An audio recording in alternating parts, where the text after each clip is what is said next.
మెదక్ జిల్లా కొల్చారం మండలం వెంకటాపూర్ గ్రామంలో శ్రీ మాధవానంద సరస్వతి స్వామి వారి ప్రత్యేక అనుగ్రహ పర్యవేక్షణలో వెంకటేశ్వర స్వామి ఆలయంలో శ్రీ మాధవానంద స్వామి వారి చేతుల మీదుగా శ్రీ వెంకటేశ్వర స్వామికి అభిషేకం, లక్ష పుష్పార్చన ఘనంగా నిర్వహించారు.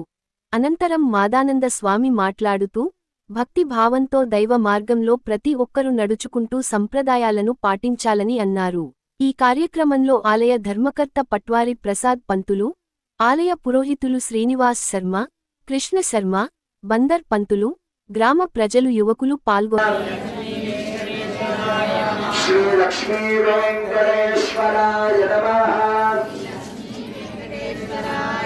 శ్రీ లక్ష్మీ వెంకటేశ్వరాయ నమః. శ్రీ లక్ష్మీ వెంకటేశ్వరాయ నమః. శ్రీ లక్ష్మీ